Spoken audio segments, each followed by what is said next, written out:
Hi friends, and Cupolis here. I'm showing you how I use the Viviva Colors with a separate palette to mix some different colors. So today I'm painting a bunch of sugar bananas, and I want to use a combination of very bright, vivid, sort of out-of-the-box colors as well as more toned down colors. So what I do is mix. So for example, I'm mixing a blue and a purple to get more of an ultramarine color, and then what I do is I mix some brown in with it to tone it down. Using 6 colors to get a whole range of colors here. And I use a separate palette because I've pretty much trashed the original palette in my original cork set. If you like using Viviva, you want to try them out, I'm an affiliate and I have a code that you can use at checkout. The website is vivivacolors.com and my affiliate's code is ANN10 to get 10% off. Thanks for watching.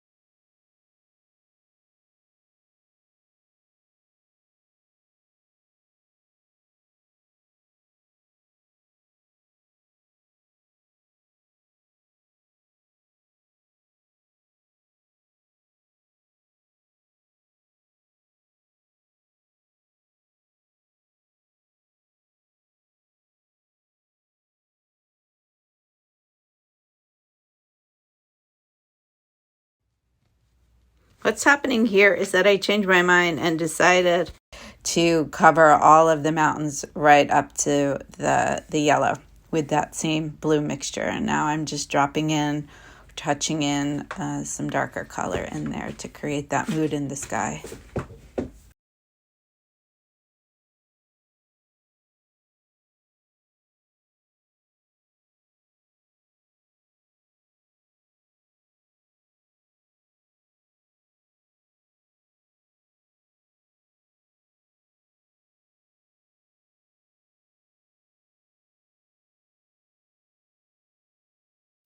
ANNE and then the number 10 for 10% off everything on the Viviva website. So go to vivivacolors.com to check out all their different offerings.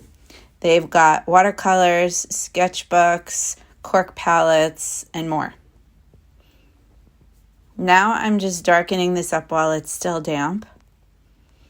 I like to use a combination of working wet on dry, wet on damp, and wet on wet to get different edges and also different blends of the colors. I'm not being too precious about things here. I'm painting it almost in a way that I would if I were out painting in plein air, which just means painting outside in the open air because I get hot pretty quickly out in the sun. While things dry a little bit in the sky, I'm mixing up some other colors here. These are also in the metallic set, and the colors that I'm using here are lava and fire. And I'm using them in combination with some browns and some of that blue again to create this greenery or reddery in the foreground. So I've changed brushes and now I'm using the brush on its side in a scumbling fashion. Scumbling is just kind of scrubbing almost the brush back and forth. And it works really well when you use the brush on the side, but you can use different angles of the brush to get different shapes and different effects. Now I'm using the brush almost as a stamp, and I'm spattering a little. Should I have covered up that sky? Probably. A little more spatter. Things are starting to dry now. So I can glaze a little bit.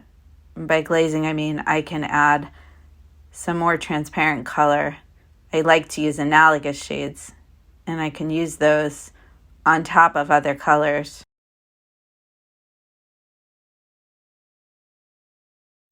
And they won't bleed because it's already dry underneath. So I'm just adding some tonal variety here to the mountains to create that texture, and now I'm using those shades of yellow and blue in combination with a little bit of red to create the beautiful line of trees that are up against the mountain. Using the very toe of the bristles, just the tip of those bristles, to pull down a suggestion of a trunk and branches on some of these trees.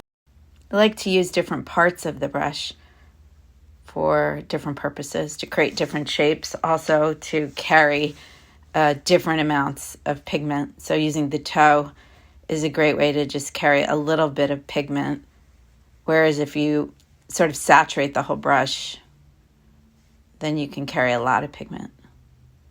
So now I've switched back to my fine liner, and I'm just creating this fence that was here, and there was a small fence in the distance. I hope you enjoyed watching. If you did, please hit like and subscribe, and check out my other videos.